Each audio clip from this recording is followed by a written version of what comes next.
The plant I am about to describe has been used by human beings for over 2,800 years.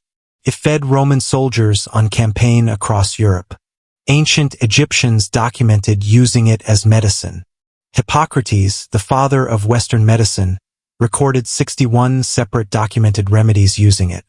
Traditional farmers cultivated it deliberately, harvested it carefully, fermented it into fertilizer, wove it into clothing, and ate it as a spring vegetable before modern greens were even widely available. It grows in your yard right now. You have probably been stung by it. And if you are like most people, you have sprayed it, pulled it, or sworn at it at least once this season. Today we are talking about stinging nettle. And by the time this video is done, you will understand not just why traditional farmers grew it on purpose, but why you might want to as well. Here is the problem with the way most of us relate to stinging nettle. We encounter it accidentally. We reach into a hedge or brush past a fence line and feel that immediate, unmistakable burning sting. The sharp heat followed by the raised white welts that can last for hours. And from that moment, the plant becomes an enemy. Something to eliminate. Something to spray with herbicide and be done with. That response is completely understandable. The sting is real. The discomfort is real. And nobody told us there was any reason to feel differently about this plant. But here is what that first sting cost you without you knowing it. The same plant that just stung you contains protein at approximately 30% of its dry mass, a figure confirmed by PMC peer-reviewed research that places it significantly above most common leafy vegetables. It delivers documented good sources of calcium, iron, and vitamins A, C, K, and the entire B-complex group. It was the first spring green available to people across the northern hemisphere for thousands of years before refrigeration, global shipping, and year-round supermarket produce existed. And the same plant you sprayed last weekend can be fermented in a bucket of water into one of the most effective natural liquid fertilizers ever documented. A practice that peer-reviewed agricultural research published in MDPI has now confirmed produces measurable improvements in crop yield. The sting is the plant's defense mechanism. Everything else about it is a resource. Most people only ever experience the defense. This video is about everything else. The word weed has done enormous damage to the way we understand plants. A weed is not a botanical classification. It is not a scientific category. It is a cultural judgment, a label applied to plants that grow where humans decided they did not want them. And once that label is applied, the entire relationship with the plant changes. We stop asking what it is. We start asking how to get rid of it. Stinging nettle survived that cultural dismissal because it is essentially impossible to eliminate. It grows from creeping rhizomes underground that survive cutting, pulling, and even most herbicide treatments. It will return. Every spring, the same patch comes back, because the roots are alive underground through every winter. Traditional farmers did not fight that persistence. They recognized it as a feature. A plant that establishes itself without being planted, requires no irrigation, improves the soil around it through nitrogen-rich leaf litter, supports the caterpillars of 5 documented butterfly species, the red admiral, small tortoiseshell, painted lady, comma, and peacock, and produces harvestable food and fertilizer from the same patch, year after year, was not a nuisance to manage. It was a resource to cultivate. The only thing that changed between then and now is that we were taught to see the sting first and stop looking. Every claim in this video is verified against documented sources. Historical information is sourced from ScienceDirect's peer-reviewed botanical history database, Healthline citing clinical research, and Sacred Plant Co. citing the American Herbal Pharmacopoeia. Nutritional data comes from PMC peer-reviewed research, including a study in the journal Pharmacognosy Reviews and research in the International Journal of Analytical Chemistry. The textile history comes from peer-reviewed research published in scientific reports documenting the 2,800-year-old Lushoj nettle burial textile from Denmark. The fertilizer science comes from a 2021 MDPI peer-reviewed study published in the journal Sustainability on aqueous nettle extract as fertilizer in green bean production, and research published in the International Journal of Research in Agronomy documenting NPK content of fermented nettle slurry. Growing information is sourced from Oregon State University Extension and Gardener's Path. This video covers 4 things. The documented history of stinging nettle that explains exactly why traditional farmers grew it on purpose, the verified nutritional science that makes it one of the most nutrient-dense plants you can grow, the practical growing and harvesting information including exactly how to handle it safely, and the fermented liquid fertilizer recipe that peer-reviewed agricultural science has now confirmed actually works. Stay until the end. The fertilizer section is the one that changes how you look at the nettle patch in your garden, because what you have been spraying is the raw material for one of the most effective free plant feeds your vegetable garden has ever had. Welcome to Gardening Answers, where every video is built on real science and real growing data, 0 products being pushed. If that is what you want every week, subscribe right now and hit the bell. Let's get into the history. The history. Part 1. The Bronze Age, 2,800 years ago. The oldest confirmed physical evidence of stinging nettle being deliberately used by humans dates to approximately 800 BCE. In 2012, peer-reviewed research published in Scientific Reports documented the analysis of a 2,800-year-old burial textile found in the Luzhoge Bronze Age burial mound at Voltoft, Denmark. The textile was wrapped around cremated human remains and placed inside a bronze urn. It was the burial cloth of one of Denmark's richest and most powerful men of that era. The analysis confirmed the textile was made from imported nettle fiber, specifically nettle that originated from the Carinthiasteria region of what is now Austria, hundreds of miles from the burial site. This is not speculation. This is physical evidence, confirmed by fiber analysis published in one of the world's most rigorously peer-reviewed scientific journals, that Bronze Age Europeans were not just encountering nettle accidentally, they were trading nettle fiber across significant distances. It was valuable enough to import. It was worth transporting hundreds of miles. That is not the behavior of people trying to get rid of a weed. That is the behavior of people who understood what they had. Nettle fiber has tensile properties similar to flax and hemp. Before cotton became widely available in Europe, which did not happen on a large scale until the 18th and 19th centuries, nettle, hemp, and flax were the primary plant fiber sources for clothing, rope, and household textiles across northern Europe. The fact that nettle fiber was traded alongside these deliberately cultivated crops tells you how seriously it was valued. Part 2. Ancient Egypt and Rome. According to historical records documented by Eugemides and confirmed by ScienceDirect's Botanical History database, ancient Egyptians used stinging nettle to treat arthritis and lower back pain. Specific, practical medical applications recorded in historical texts dating to the Middle Kingdom period. Hippocrates, the Greek physician considered the father of Western medicine, documented 61 remedies using stinging nettle according to ScienceDirect citing Upton 2013 and confirmed by the American Herbal Pharmacopoeia. Those 61 applications included treatments for bleeding, respiratory complaints, wound healing, and joint pain. That is not a casual reference to a troublesome weed. That is a systematic medical catalog of one plant's documented therapeutic applications by the most respected physician of the ancient world. Roman soldiers carried nettle seeds during military campaigns across northern Europe. According to ScienceDirect, they were told the climate of Britain was so cold it was not to be endured, and they brought nettle seeds specifically so they could use the plant in a practice called urtication, deliberately applying fresh nettles to cold or aching limbs to stimulate circulation and warmth. This practice became documented in folk medicine across Europe for treating arthritis, rheumatism, and muscular pain, a practice that modern pharmacological research has since investigated for its anti-inflammatory mechanisms. Part 3. Medieval Europe and Traditional Agriculture. In medieval Europe, stinging nettle moved from the margins into the center of agricultural and culinary practice. According to botanical history sources confirmed by Sacred Plant Co., Hildegard of Bingen, the renowned 12th century herbalist, recommended nettle for blood purification, respiratory infections, and urinary health. Monastic gardens cultivated nettle both for medicine and for fiber, producing durable cloth and fishing nets in regions where flax was scarce. As a food, nettle was a documented staple spring vegetable across Britain, Germany, Scotland, and Scandinavia. one of the first edible greens available after winter when stored food was running low and nothing else in the garden had yet emerged. It was harvested, cooked like spinach, eaten in soups, and used as a pot herb across the continent for centuries. The fertilizer use of nettle was also well established in traditional European agriculture.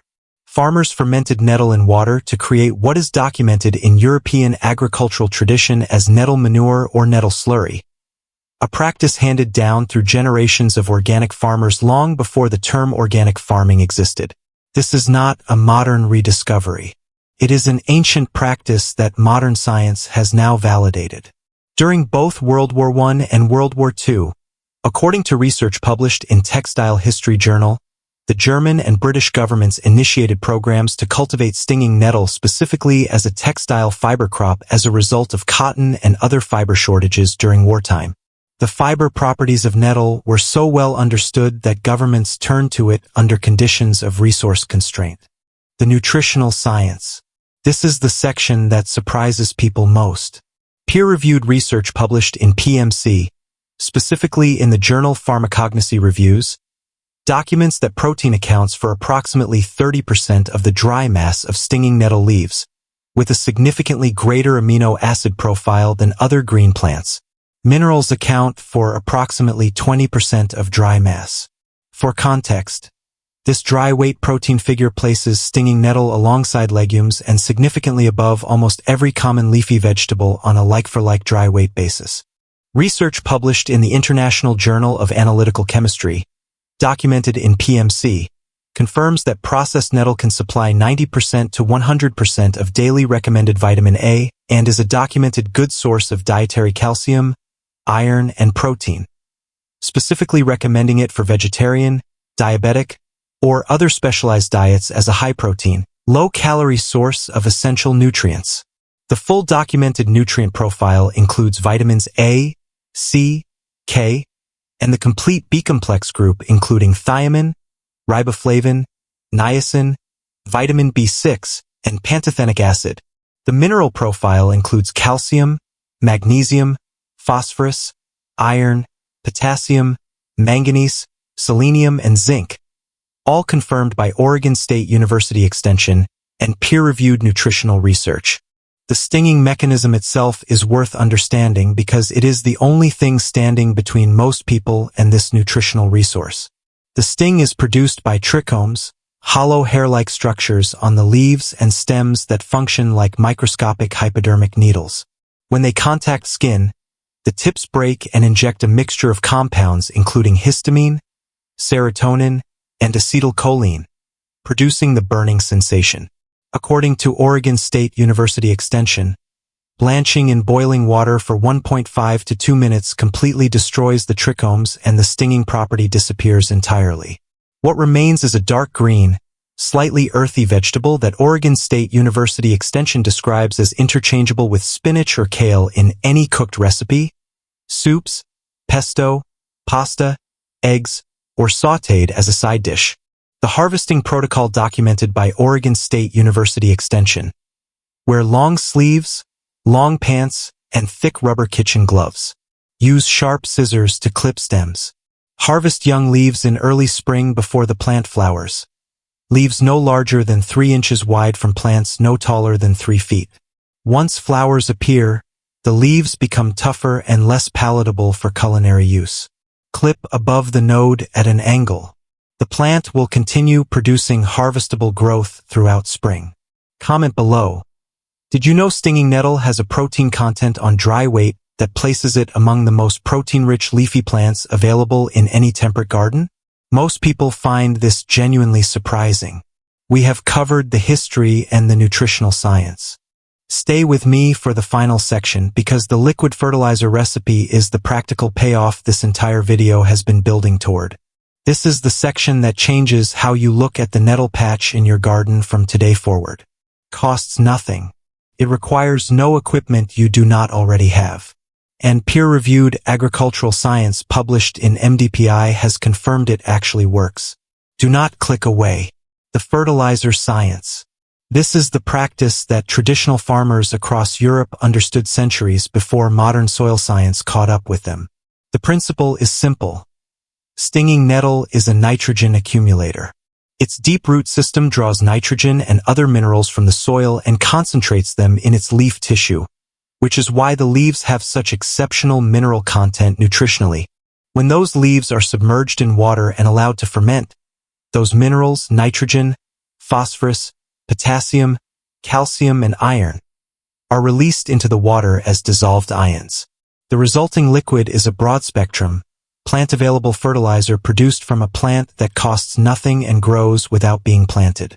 A 2021 peer-reviewed study published in the journal Sustainability by MDPI, titled Stinging Nettle as an aqueous plant-based extract fertilizer in green bean sustainable agriculture, tested two types of aqueous nettle extracts: a short-term extract prepared by soaking 183 grams of fresh nettle in 10 liters of water for 24 hours, and a long-term extract prepared at the same ratio but extracted for 14 days. The research was conducted at two different locations across 2 growing seasons. Both extracts were diluted 1 part extract to 3 parts water before application. The results showed that foliar application of the short-term extract was almost as efficient as the long-term extract poured onto soil, and that both treatments showed a positive effect on green bean vegetative parameters including plant growth and iron accumulation in leaves. The study concluded that aqueous nettle extracts showed potential to successfully replace mineral fertilizers in sustainable and organic agriculture. A second study published in the International Journal of Research in Agronomy, which analyzed the NPK content of fermented nettle slurry, found phosphorus levels as high as 5.26% in fermented nettle extract, comparable to commercial liquid fertilizer products.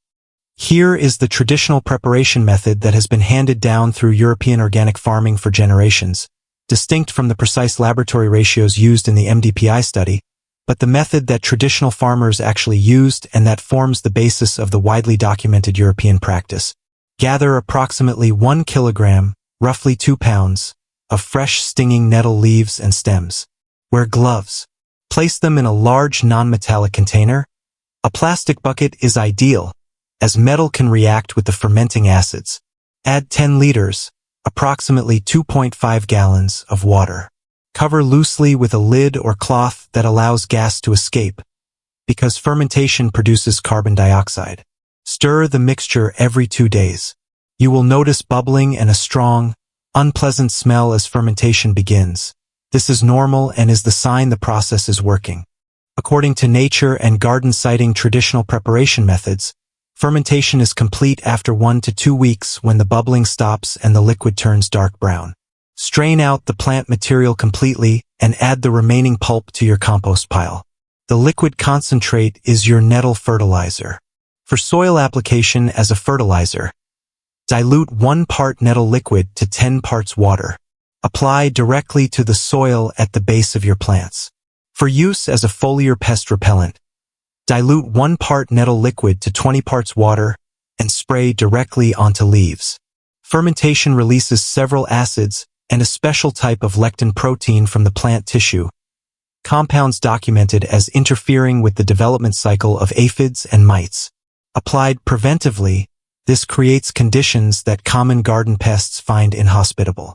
One honest practical note: the smell during fermentation is genuinely strong. Place the fermentation container away from your home and any outdoor seating areas. The smell disappears completely once the liquid is diluted before application. The entire cost of this fertilizer system is zero. The raw material grows in your garden without being planted, returns every year, and provides more material than most home gardeners will ever need. Here at Gardening Answers, this is exactly what we bring you every single week: the real history, the documented science, and the practical knowledge that turns something most people spray into something worth growing on purpose. Subscribe right now and hit the bell if you are not already with us. If you do not already have stinging nettle and want to establish a patch deliberately, which traditional farmers did for exactly the reasons this video has covered, here is the documented growing information. Stinging nettle is documented as hardy in USDA zones 3 through 10 according to Gardener's Path, making it one of the most cold-tolerant perennial food plants available. It grows 2 to 4 feet tall in most garden conditions, dying back to the ground after the first frost each year but returning reliably from the root every spring. It prefers moist, rich soil high in organic matter and nitrogen, consistent with its natural habitat along riverbanks, forest edges, and disturbed soils near animal pasture. It tolerates both full sun and partial shade, though it performs best with some afternoon shade in hot climates. It spreads by creeping underground rhizomes and can cover significant ground over successive seasons. Round the Bend farm documents patches spreading up to 5 feet in a single growing season in ideal conditions. If you want to contain the spread, which is advisable near other garden beds, plant it in a large container sunk into the ground with the rim sitting at soil level. This prevents rhizomes from spreading beyond your chosen area while still allowing full establishment and a harvestable harvest. Seeds require cold stratification for reliable germination. Place them in the refrigerator for 2 to 4 weeks before sowing, or direct sow outdoors in fall for spring germination. Alternatively, obtain a root division from an established wild patch and transplant it directly. Once established, the plant requires almost no care. It does not need fertilizing in soil with reasonable organic matter content and will return from the root every spring without any intervention. Harvest in early spring before flowering. The young tender tops are best for eating, most nutritious, and carry the least bitterness. Once the plant flowers, the leaves become tougher and less palatable for culinary use, though they remain fully suitable for fertilizer production throughout the entire growing season. Let me bring this together. Stinging nettle, Urtica dioica, is a perennial plant documented as hardy in USDA zones 3 through 10. A 2,800-year-old burial textile confirmed by scientific reports peer-reviewed research was made from traded nettle fiber, establishing its value in Bronze Age Europe as far back as 800 BCE. Ancient Egyptians used it medicinally dating to the Middle Kingdom period. Roman soldiers carried its seeds across Europe and practiced urtication with it. Hippocrates documented 61 remedies using it. Medieval monastic gardens cultivated it as food, medicine, and fiber. Traditional European farmers fermented it into liquid fertilizer for centuries. During both World Wars, governments cultivated it specifically as a fiber crop under resource constraint. Nutritionally, peer-reviewed research confirms protein at approximately 30% of dry mass, vitamins A, C, K, and the full B-complex group, and documented good sources of calcium, iron, and manganese, with processed nettle shown to supply 90% to 100% of daily recommended vitamin A per serving. It is the documented primary host plant for the caterpillars of 5 butterfly species: red admiral, small tortoiseshell, painted lady, and peacock. As a fertilizer, a 2021 MDPI peer-reviewed study published in Sustainability confirmed that aqueous nettle extract shows potential to replace mineral fertilizers in sustainable agriculture, delivering measurable improvements in green bean vegetative growth and iron accumulation in leaves. Fermented nettle extract delivers phosphorus levels documented at up to 5.26% according to the International Journal of Research in Agronomy. The preparation method, dilution ratios, and full recipe are all covered in the fertilizer section of this video. The raw material costs nothing. Blanching in boiling water for 1.5 to 2 minutes destroys the trichomes completely per Oregon State University Extension. After that, it cooks and eats like spinach, interchangeable in any recipe that calls for cooked greens. This is the plant you have been spraying. It grows back every year because the roots are deep and persistent, which is the same reason it is a reliable, self-sustaining perennial resource rather than an annual you have to replant. The persistence is not a problem. It is the point. Traditional farmers understood something we forgot. Not because the knowledge disappeared, it is all documented, all verifiable, all there in the historical and scientific record. We just stopped asking what the plant actually is before deciding to eliminate it. If this video changed the way you look at the nettle patch in your garden or along your fence line, hit the like button. It helps Gardening Answers reach other gardeners who have been spraying something they did not fully understand. This is what Gardening Answers is built on: the real history, the real science, and the honest practical knowledge that gives you a completely different relationship with your garden. Every single week. Subscribe if you are not already and hit the bell so every new video comes straight to you. Drop a comment below. Did you already have a nettle patch? Or have you been spraying it for years?